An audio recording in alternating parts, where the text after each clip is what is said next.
gravado, espero que vocês tenham gostado. Foi muito bom, pela companhia de vocês, estava boa, né? Foi o meu almoço e foi a minha janta, foi o meu almoço de hoje. Então, espero que vocês tenham gostado. A casa agradece pela colaboração. E mais uma vez a gente também vem informar, né? Eu lembrar vocês que dia 31 é a entrega da cesta básica.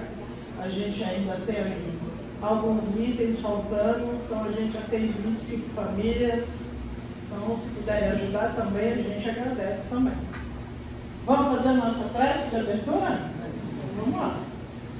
Vamos pedir o nosso amiguinho aqui para apagar a luz, diminuir, para que a gente possa.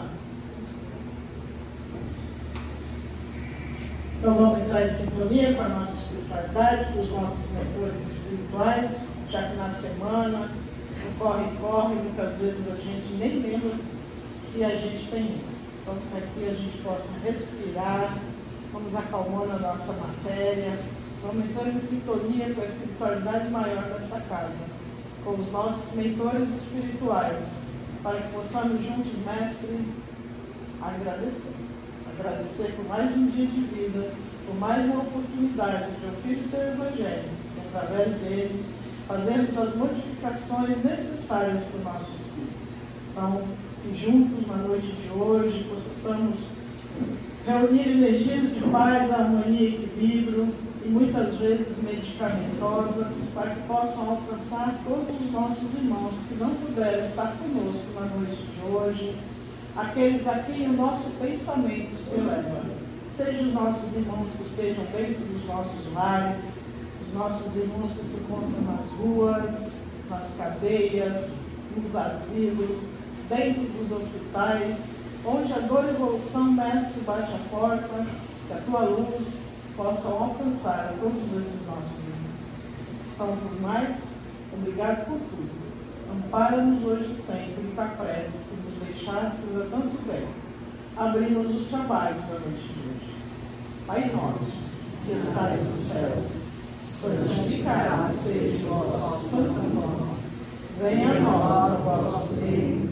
Seja feita a vossa vontade, assim na terra como nos céus.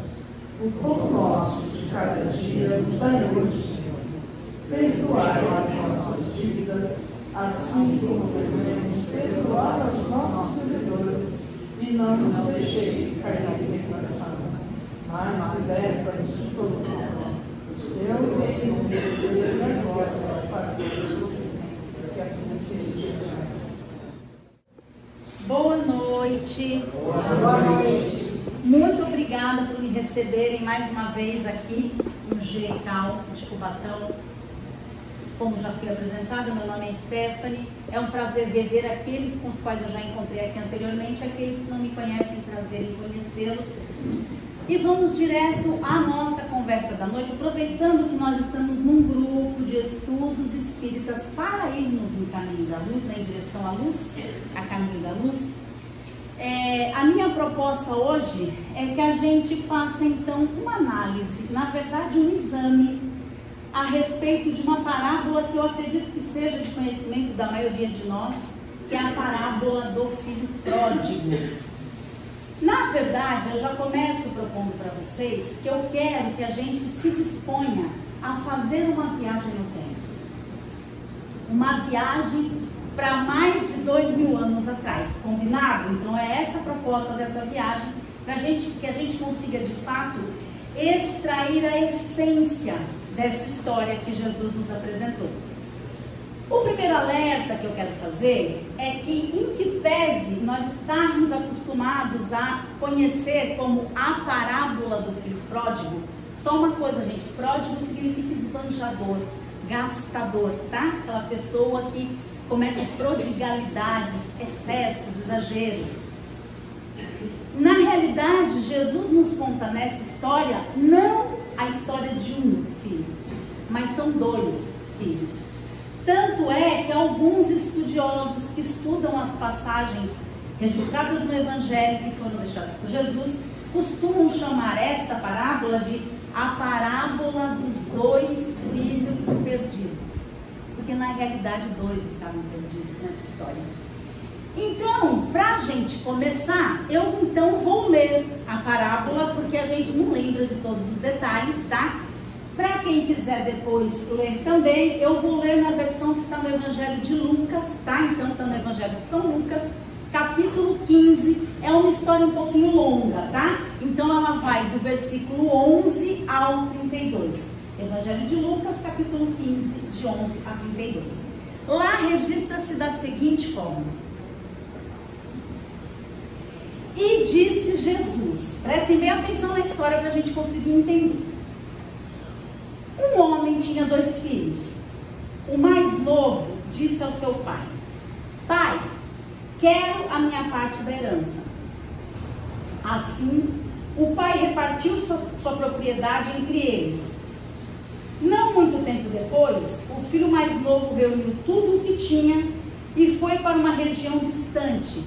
E lá, desperdiçou os seus bens vivendo irresponsavelmente. Depois de ter gastado tudo, houve uma grande fome em toda aquela região. E ele começou a passar necessidade. Por isso, foi empregar-se com um dos cidadãos daquela região, que o mandou para o campo a fim de cuidar dos porcos. Ele desejava encher o estômago com as vagens da alfarrobeira que os porcos comiam, mas ninguém lhe dava nada.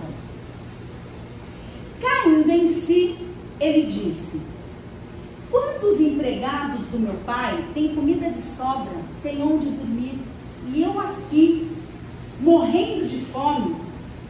Eu me porei a caminho e voltarei para o meu pai. E direi: pai, pequei contra o céu e contra ti. Não sou mais digno de ser chamado teu filho. Trata-me como um dos teus empregados. A seguir, o jovem levantou-se e foi ter com seu pai. Estando ainda longe, seu pai o viu e, cheio de compaixão, correu para o seu filho e o abraçou e o beijou repetidamente. O filho então disse: pai, pequei contra o céu e contra ti. Não sou mais digno de ser chamado teu filho. Mas o pai imediatamente o interrompeu e disse aos seus servos: depressa, tragam a melhor roupa e vistam nele. Coloquem um anel em seu dedo e calçados em seus pés. Tragam o novilho gordo e matem-no. Vamos fazer uma festa e comemorar. Pois este meu filho estava morto e voltou à vida. Estava perdido e foi achado. Então começaram a festejar. Enquanto isso, o filho mais velho estava no campo. Quando se aproximou da casa, ouviu a música e percebeu a dança. Então ele chamou um dos servos e perguntou-lhe o que estava acontecendo.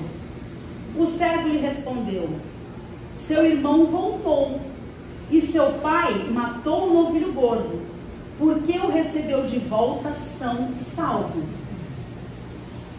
O filho mais velho encheu-se de ira e não quis entrar. Então o pai, percebendo, saiu e insistiu com ele. Mas ele respondeu ao pai: olha, todos esses anos eu tenho trabalhado como um escravo ao teu serviço e eu nunca desobedeci as tuas ordens.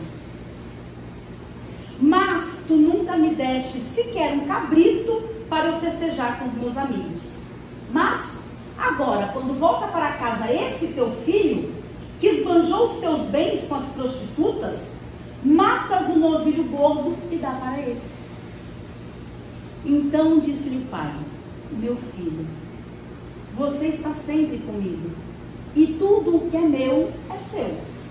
Mas nós tínhamos que comemorar e alegrar-nos, porque este teu irmão estava morto e voltou à vida, estava perdido e foi achado.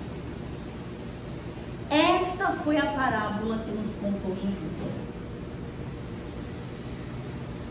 Na questão 627 de Livro dos Espíritos, a espiritualidade superior nos alerta que Jesus sempre falava conforme o tempo e o local. Portanto, o que nós temos que fazer nesse momento, e por isso o meu convite inicial de que nós fizéssemos uma viagem, é deixar aqui, agora, toda a nossa bagagem de crenças, de hábitos, de cultura. Por quê? Nós, para entendermos de fato a moral, a lição, a verdade que Jesus nos traz nesta mensagem, a gente não tem que se prender só às palavras. Porque se nós ficarmos presos às palavras, nós correremos o sério risco de ficarmos presos em história, geografia e português. É necessário extrair a essência, o espírito da palavra. Lembra que Jesus falava que não importa a forma, o importante é o fundo. Nós temos que entender, primeiro, para quem Jesus contou essa parábola? Quando Jesus contou essa parábola? Onde ele contou essa parábola? Esta história não foi contada para brasileiros, não foi contada para ocidentais, não foi contada em 2025. Jesus conta essa parábola, gente, lá no 1º século, no Oriente Médio.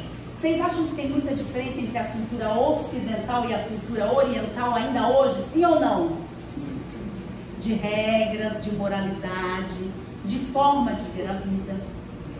Então a gente tem que entender que Jesus contou essa parábola para pessoas orientais, de novo, lá às margens dos mares da Galileia, né, do mar da Galileia, em uma pequena vila ou uma aldeia. Então ele contou essa história para camponeses.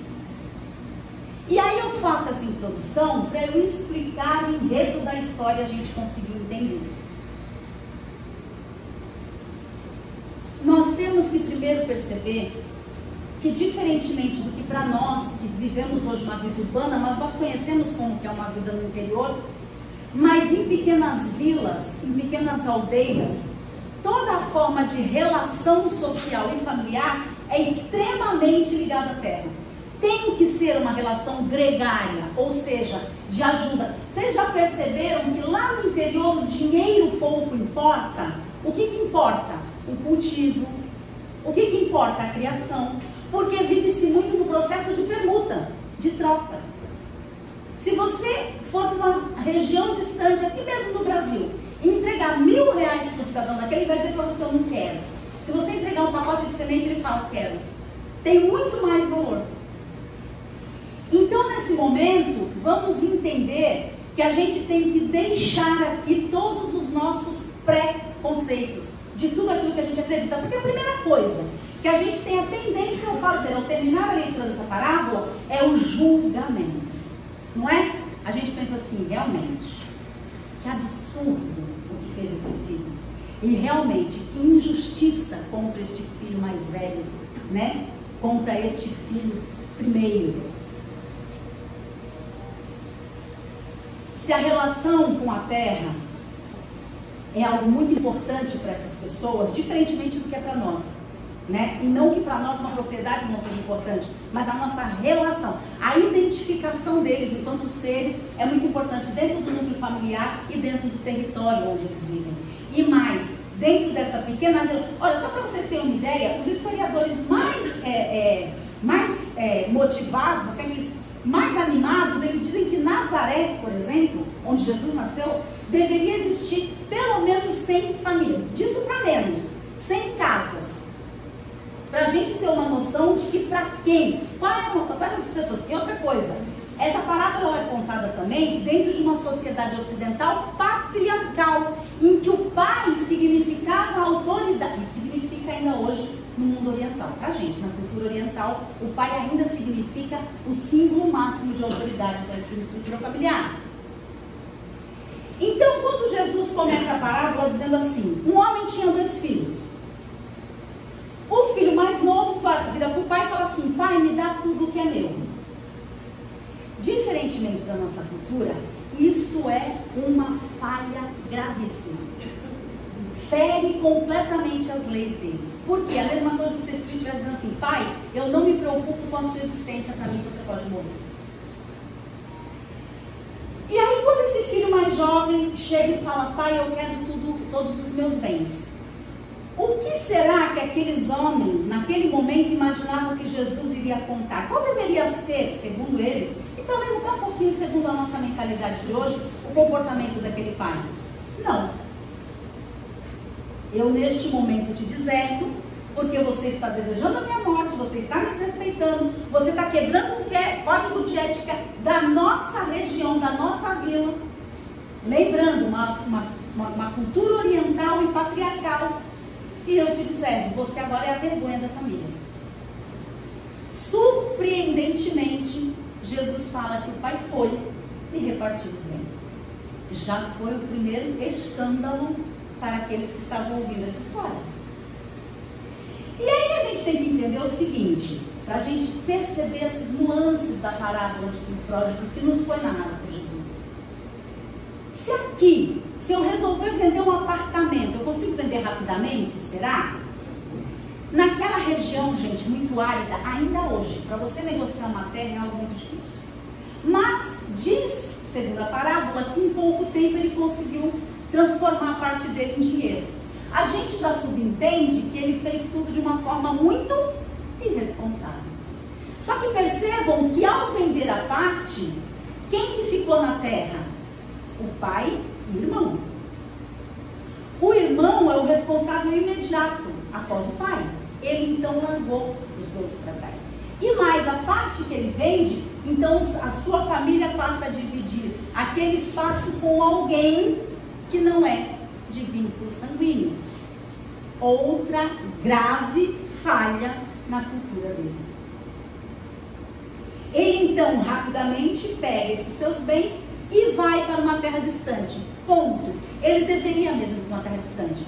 Porque lá naquela cultura, primeiro, aquele pai, aquela família tinha tido uma séria ruptura. Aquela família tinha sido motivo de um grande escândalo. Aquele pai havia sido humilhado. Portanto, dentro da sociedade e da cultura e dos hábitos deles, aquele filho já seria naturalmente expulso. Porque se ele permanecesse na vila, grande possibilidade de ele ser apedrejado. Ele então parte para uma terra distante. E continua narrando Jesus, que ele então gastou tudo irresponsavelmente, lembrando que ele era um jovem. E que após gastar tudo irresponsavelmente, pouco tempo depois acontece uma grande seca na região. Se aqui, pra gente, nas regiões mais do norte, nordeste do Brasil, quando tem período de estiagem, já não aperta bastante a situação, vocês imaginam no deserto, porque a gente está falando de uma região árida. Ali, 2 dias sem chover é escassez. A gente tem que conseguir entender e observar, por isso que eu falei, estamos fazendo essa viagem junto. Vão imaginando esse cenário, para vocês entenderem do que Jesus nos falava. Da propriedade com que ele nos falava, das coisas que ele nos falava. Nesse momento em que começa esse período de escassez, e que esse jovem já não tem mais nenhum recurso, ele então começa o seu processo que a gente conhece de expiação. Porque aí ele não tem mais nada, ninguém o apoia, ele não tem para onde ir, numa região em que estão todos numa recessão danada. Lembrando que recessão para eles não é pouco dinheiro, como para a gente, é pouco recurso, o que é pior do que pouco dinheiro. Porque se você tem pouco dinheiro, mas você tem recurso, você ainda pega emprestado, você trabalha. Mas quando você não tem o recurso, aí então Jesus continua dizendo que esse jovem, no ápice do desespero, procura alguém da região onde ele se encontrava e pede então uma oportunidade de trabalho. E é oferecido a ele cuidar de porcos, apacentar porcos. Na cultura judia, e hoje, até hoje existem judeus que não comem carne de porco, tá, gente? É da cultura deles. Porco é considerado um ser impuro. Portanto, os porcos não devem nem ser consumidos e muito menos um homem, um ser humano, manter contato com o porco. Portanto, todo quando Jesus fala que a única solução, né, o último recurso dele foi aceitar e cuidar de porcos, significa que ele tinha chegado no fundo do poço. E aí ele fala que ele foi trabalhar cuidando dos porcos, apacentando porcos, com a intenção de comer a alfarrobeira. O que é isso? Essa informação também é importante. Naquela região existiam dois tipos de vagem, tá? Existem, na verdade, dois tipos, é uma espécie de uma vagem. Tem a chamada vagem gafanhoto, ou planta gafanhoto, que na verdade era essa que, inclusive, João Batista comia nas suas andanças pelo deserto. Por isso que ele falou assim, Jesus, João comia gafanhoto. Não era gafanhoto, era a vagem, tá? Chamada planta gafanhoto. Que ela era um pouquinho mais adocicada e ela tinha um certo valor nutricional, então ela era mais nutritiva. Mas existia uma outra vagem chamada alfarroba, que essa era escura, amarga e de baixo valor nutritivo. E aí, num período de escassez, num período de estiagem, num período de vacas magras, vocês acham que alguém vai dar para o porco a vagem gafanhoto? Não. Eles eram alimentados então com a vagem da alfarroba, que era fruto da alfarrobeira. Mais uma demonstração de que ele só estava totalmente na expiação. Lembrando que a vagem, além de ruim, não tinha valor nutricional. Portanto, ele estava literalmente passando fome. Continua Jesus para a gente, que aí neste momento, ele então pensou: eu aqui, sem ter onde dormir, passando fome, completamente no fundo do poço, enquanto os servos, os trabalhadores, os empregados do meu pai têm onde comer, têm onde dormir. Já sei, vou voltar, vou até o meu pai e vou dizer: pai, pequei contra Deus, diante de Deus, e pequei contra ti, mas eu te peço perdão e me aceite como um dos teus empregados. Observe, me aceite como um dos seus empregados. Ele não estava querendo pleitear a posição de filho. Nesse momento, o que Jesus nos traz é o processo de despertar. Nesse instante, esse filho pródigo, esbanjador e irresponsável, desperta. E aí, então, ele começa no processo de regeneração. Já sei, ele teve a ideia, vou procurar o meu pai. E aí Jesus fala, ele se levanta e vai ter um pai. Basta só eu querer ou eu tenho que agir? Basta só eu orar ou eu tenho que praticar e aplicar? Percebam? Olha, isso tudo mostra pra gente o quanto Jesus era o mestre dos mestres. Então, quando Jesus narra que ele foi ter com o pai, a gente consegue identificar o seguinte, né? Vamos aqui raciocinar junto. Ele só teve a ideia, como um rapaz jovem, né? Assim, já sei, vou lá falar com meu pai. Só ir falar com o pai, vocês acham que resolveria o problema dele? Ele não tinha um problema para resolver, tinha 3. Concorda? O pai, a aldeia e o irmão. Ele dependeria da misericórdia do pai, da absolvição da aldeia e do perdão do irmão. E ele então parte ao encontro do pai. Continuando o que Jesus nos conta na parábola, ele diz assim: quando o filho estava chegando, o pai o avistou ao longe. Então a gente consegue imaginar, de novo montando o cenário aqui no nosso campo mental, que era uma aldeia que provavelmente ficava em alguma região, como sempre fica, né? Por exemplo, em Minas a gente vê muito isso, naquela região mais de colina, e esse filho vinha a estrada abaixo lá, para chegar na aldeia. E Jesus fala assim, ao ver o filho vindo pela estrada, qual foi o comportamento do pai? Esse outro é um ponto para a gente examinar e analisar em seguida. Ele diz assim, o pai corre ao encontro do filho. O que significa dizer que ele não deixou que o filho entrasse na aldeia. Ele foi no meio do caminho buscar este filho. Outra informação importante. Na cultura deles, Um ancião sempre se movimenta de forma majestosa, nobre e calma. Então eles usam aquelas grandes túnicas, né? E eles sempre se movimentam, andam de forma solene. Isso é assim até hoje, tá, gente, na cultura oriental. E já era de antes, tanto é que Aristóteles, o filósofo Aristóteles vai dizer assim: reconhece-se um ancião pelo seu caminhar. Se um dia a gente estiver em qualquer cidade, qualquer região do Oriente Médio, e você vê um idoso passar correndo por você, corra mais rápido do que ele, senão acho que alguma coisa muito ruim está acontecendo. Eles não correm. Mas Jesus narra na parábola que ao ver o filho, o pai corre ao seu encontro. Se na sua rua os seus vizinhos são fofoqueiros, imagina, se você sai correndo do nada da tua calçada e vai lá para a esquina, o que acontece? Em 5 segundos a vizinha está todo no portão para o seu. Vocês imaginam isso na vila do século I? Toda a aldeia viu aquele pai correr. Aquele pai, ao correr para encontrar o filho, naquele momento, ele estava dizendo, sem dizer palavra alguma, aos aldeões: eu estou indo buscar meu filho. Porque ele não deixou o filho ficar sozinho na aldeia. Era um risco muito grande.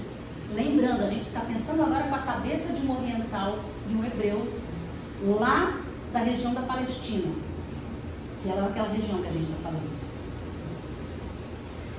O filho então fala assim: pai, eu pequei contra o céu e contra ti, eu quero te pedir perdão. E aí o que diz a parábola? O pai interrompe o filho, o beija repetidamente. O que significa, na regra deles, um homem beijar outro homem no rosto repetidamente? Quando há qualquer conflito, qualquer desinteligência, qualquer divergência, principalmente entre dois homens, tem que existir um mediador que faça esse intercâmbio. E quando o acordo está firmado, a simbologia que eles utilizam, a forma que eles se comportam para dizer que o acordo está firmado, um homem beija a face do outro homem. Seria para a gente o aperto de mão. Então, quando esse pai beija repetidamente a face desse filho, sem dizer nada, ele está dizendo: filho, eu já te perdoei. Aí alguém poderia dizer assim: poxa vida, mas aí não teve um mediador. Tchan, tchan, tchan, tchan. É aí que a gente vai começar a analisar um pouquinho a personalidade do segundo filho. Aqui na nossa sociedade também, mas principalmente na sociedade deles, né, na cultura deles, ao ter uma grande desavença entre um pai e um filho, quem que tem que ser o mediador? O filho mais velho. Lembra que ele é o sucessor do pai? Onde estava o filho mais velho na hora da desavença? Silêncio. Ele se omitiu. E aí a gente já começa a analisar um pouquinho da personalidade desse filho. Lembra que a gente ia ficar com pena dele lá na primeira vez? Ai, que injustiçado que ele foi, né? A gente já começa a perceber agora uma coisinha aí de um nuance nessa personalidade desse filho primogênito. Porque quem pediu para ir embora era o mais novo, totalmente irresponsável. Se um irmão de 28 anos vê um irmão de 18 dizendo que quer tudo embora, esse irmão tem que deixar o outro embora? Ou ele tem que dizer: não, irmão, vem aqui, deixa eu te falar uma coisa. Então ali ele se omitiu. Então ele não estava nesse momento. Então nesse momento o pai beija repetidamente o filho. E ele interrompeu o filho. Porque lembra qual era o projeto do filho? Pedir perdão ao pai, na sequência pedir para ser um dos seus empregados. Lembra que os bens já tinham sido repartidos? Lembra que uma parte já ficou com o outro irmão? Porque o pai repartiu e já deu uma parte para cada. Ele não tem mais nada. De bem ele não tem mais nada. Ele não tem mais direito àquelas terras. Então o pai interrompe, beija repetidamente. Nós já entendemos qual é a simbologia do que Cristo está nos querendo dizer. Está nos dizendo nessa parábola. E então o pai chama os servos e diz: tragam sapatos, sandálias para ele, tragam uma veste, tragam o anel, tragam o boi gordo, matem que nós vamos fazer uma festa, porque esse meu filho estava perdido e se encontrou. Também dentro da cultura deles, Só quem usa sapato, sandália, é o dono, o filho do dono. São os filhos do pai de uma propriedade. Os funcionários andam descalços. Tanto que o filho vinha como encontrar o pai? Descalço. Por quê? Porque lembra que ele estava antes de empregado, cuidando de porcos?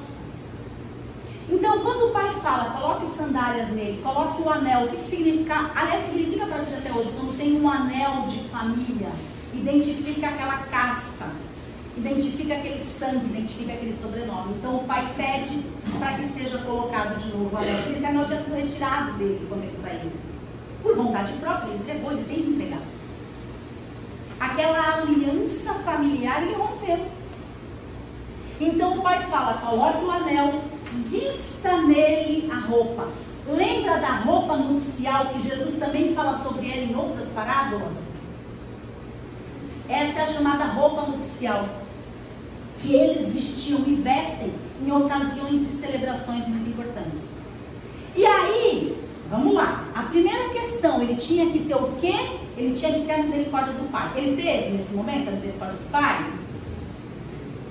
A segunda questão que ele tinha que resolver era a absolvição da aldeia.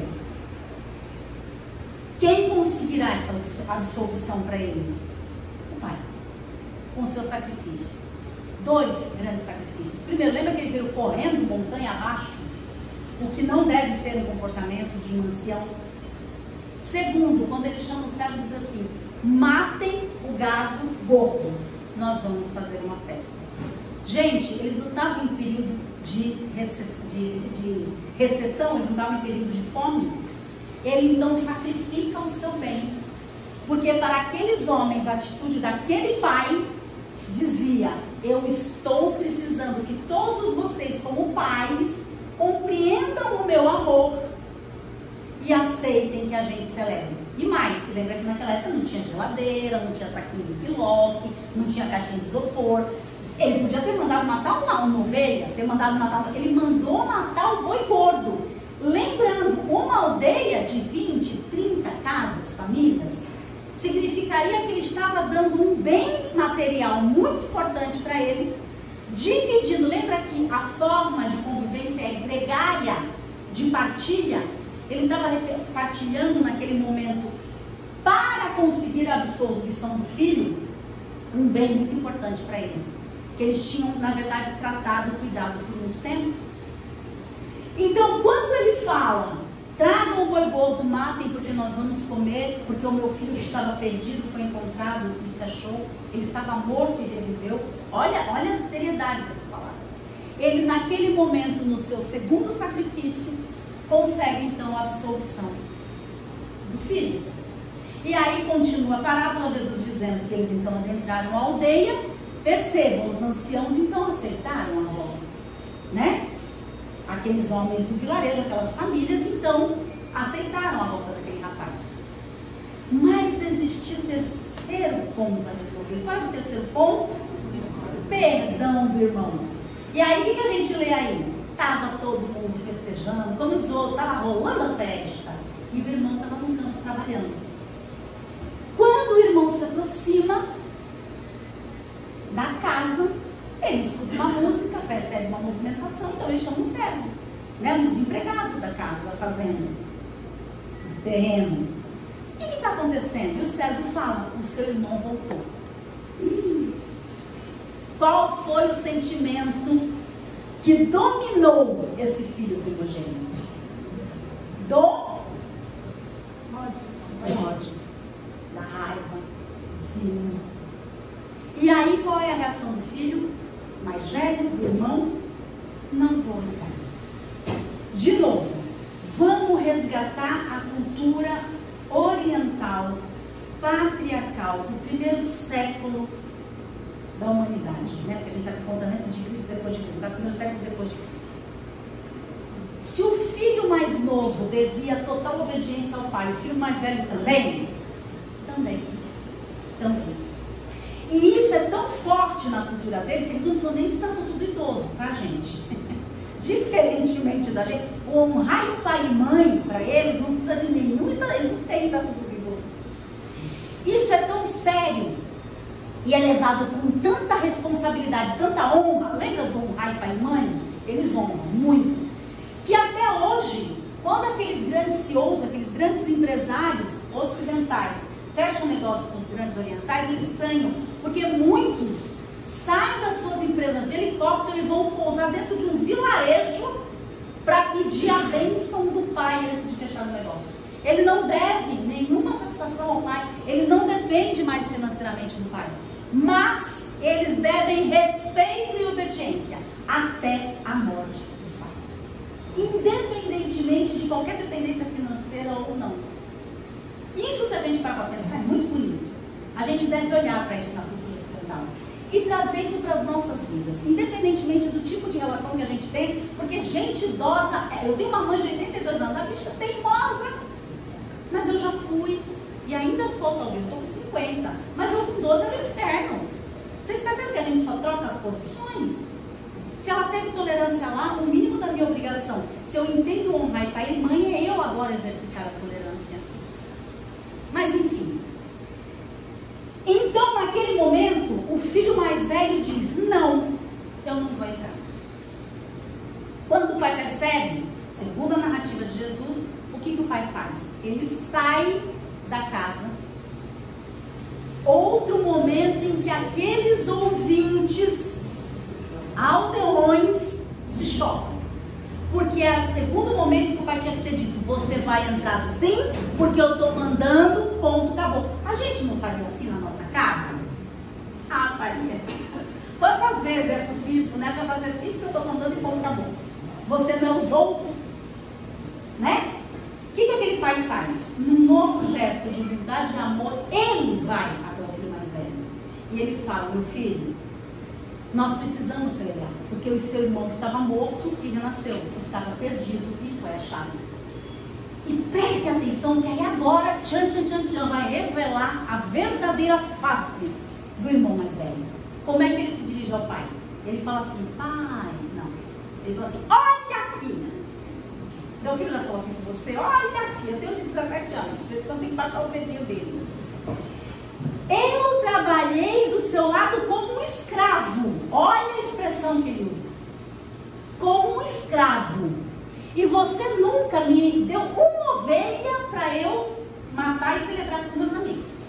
Quando chega agora esse teu filho aí, a gente também é bom para fazer isso quando vai falar do irmão, né? Porque aquela lá, né? Aquela lá, porque sempre tem uma filha com o mesmo problema. Eu tenho 5 irmãs, tá, gente? São 6 filhas mulheres. Tem, talvez o problema até seja eu, mas a gente vai, aquela lá, né?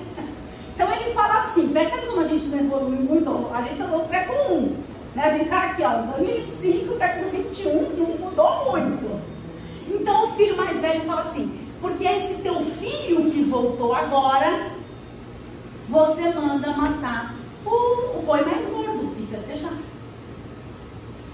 E o pai então repete, meu filho, é importante celebrar, porque na verdade o que o pai estava fazendo ali, gente, era religar os laços familiares, era fortalecer toda a comunidade novamente, porque era um filho comunitário que havia se desgarrado. Então ele fala, é preciso comemorar, porque o seu filho, o seu irmão, ele repete, estava morto e ressuscitou, estava perdido e foi encontrado. Ponto. Quem vocês acham que era o pai dessa parábola? Deus. E adivinha quem são os filhos? Não precisa explicar muito mais. Vamos raciocinar, gente. Filho pródigo, filho esbanjador, é aquele que irresponsavelmente recebe tudo do pai, tem tudo do pai e diz, não, estou a fim de viver por conta própria. Você já fez isso alguma vez? Fala assim, Deus, faz assim, deixa por minha conta agora, não está dando certo não. Nós temos um pai que quer todos os filhos de igual forma dentro da sua casa. E por muitas vezes nós somos os esbanjadores. Nós esbanjamos a nossa saúde, nós esbanjamos a nossa vida que a gente recebeu gratuitamente. Eu sei que estar vivo custa caro, mas a vida em si a gente recebe gratuitamente. E mais, como espíritos imortais que somos, porque espírito, eu imagino que você já entendeu que você é um espírito mortal. Quantas outras existências você já teve?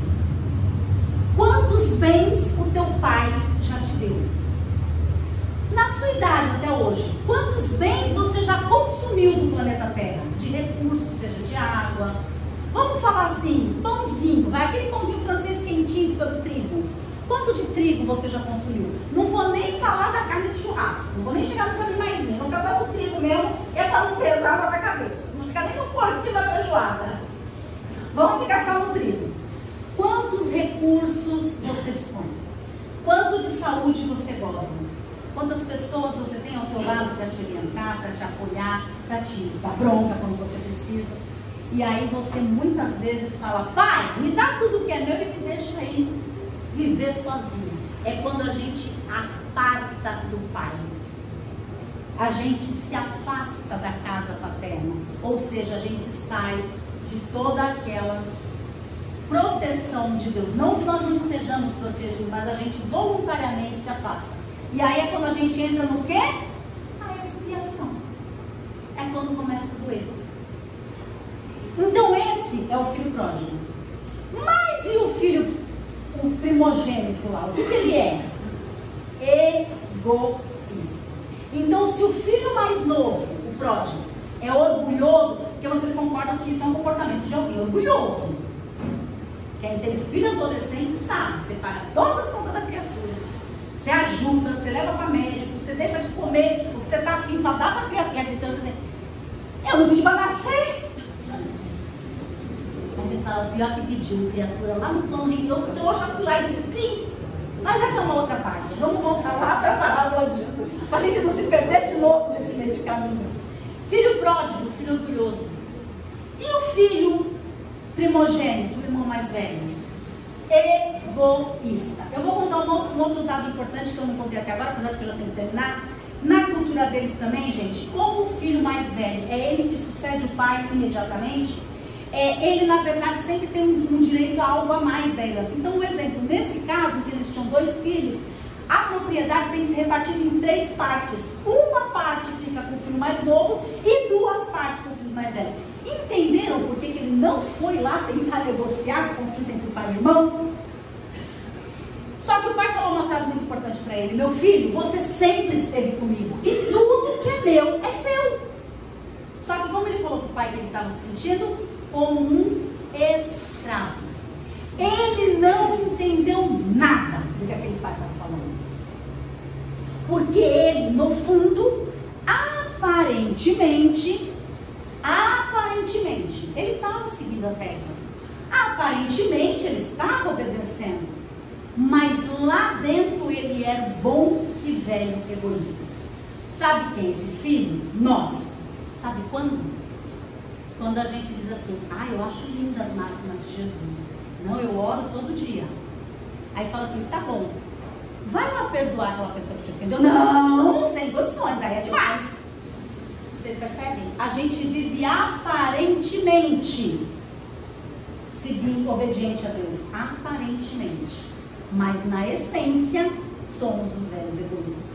E segundo a gente já sabe, pelo Evangelho segundo o Espiritismo, no Livro dos Espíritos, Jesus falava isso muitas vezes. Quais são as 2 grandes chagas que impedem a evolução espiritual da humanidade? Egoísmo e orgulho. Só para finalizar, Jesus contou essa passagem exatamente lá na região ali da Palestina, realmente numa vila, quando ele tinha acabado de ser convidado pelos fariseus. Acho que vocês sabem quem eram os fariseus, né? Eram aqueles homens da lei, os doutores da lei, os religiosos, eles eram os fariseus saduceus. E ele tinha sido convidado para comer com os fariseus uma refeição. E ele foi. E quem é que andava com Jesus nessa época? Os publicanos e os pecadores. Quando Jesus foi entrar na casa do fariseu, e uma banca de fariseus estava esperando por ele, e ele entrou, e atrás vieram os publicanos, o que eles fizeram? Não, aqui vocês não entram. Então, segundo essa parábola, ele estava querendo dizer que os fariseus eram os filhos mais velhos. Eram aqueles que sempre estavam perto do pai, mas não eram filhos. Na verdade, eles funcionavam como servos. E que os filhos pródigos, os esbanjadores, os que tinham se afastado e que estavam tentando retomar o caminho e voltar à casa do pai, eram os publicanos e os pecadores que estavam com ele. Mas o que mais importa nessa mensagem de Jesus é que ele diz exatamente isso. É necessário que na casa do pai caibam todos os filhos. Então nós temos que ser filhos e não servos de Deus. Tem uma mensagem linda no Consolador, ditada por Emmanuel, que Emmanuel fala pra gente uma diferença rara. É bom que já cortou todo mundo. E juro que eu não fiz nada. Foi lá, tá vendo? Você fez na hora que a gente combinou para acordar o povo. Já menos eu ficou bom ainda. Só para finalizar, gente, isso é muito importante. Isso é muito importante que se diga. A respeito dos filhos, tem uma passagem lá em Um Consolador que Emmanuel traz pra gente, em que ele fala servos e filhos. E ele fala basicamente, vou bem resumir, a diferença entre servos e filhos de Deus. Ou seja, os servos e os filhos desse pai da parábola. O servo é aquele que trabalha para esse pai em troca de algo. Então a providência divina tem um propósito, um projeto. Eu, enquanto serva, trabalho por esse projeto, desde que eu percebo alguma remuneração. E a remuneração a gente não está falando de dinheiro. A gente está falando daquela troca que a gente vive fazendo com Deus. Eu faço um monte de palestra. Por quê? Porque eu não quero nunca ter câncer. Então eu faço bastante palestras. Né? A gente não fala, a gente pensa. Tem pensamento.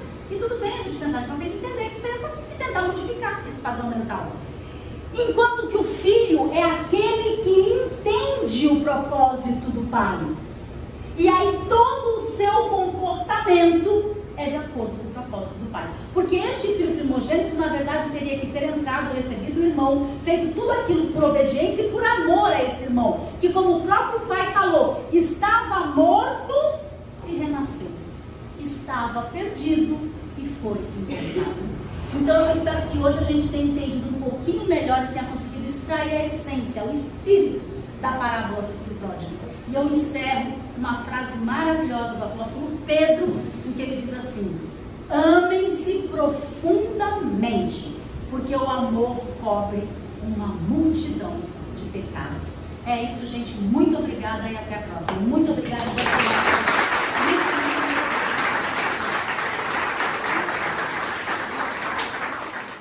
fazer a nossa prece de encerramento. Enquanto a gente vai pensando tudo que foi dito, a gente espera o paz. Então vamos agradecer a nossa irmã pelas palavras de hoje, agradecer a espiritualidade maior pela proteção, auxílio e amparo que tivemos até agora, e ao retornarmos aos nossos lares, e que possamos, Mestre amado Jesus, ter uma semana de paz, de harmonia. Fica a prece de Maria, encerrando por hora os trabalhos da noite de hoje. Ave Maria, cheia de graça, o Senhor é convosco. Bendita sois vós entre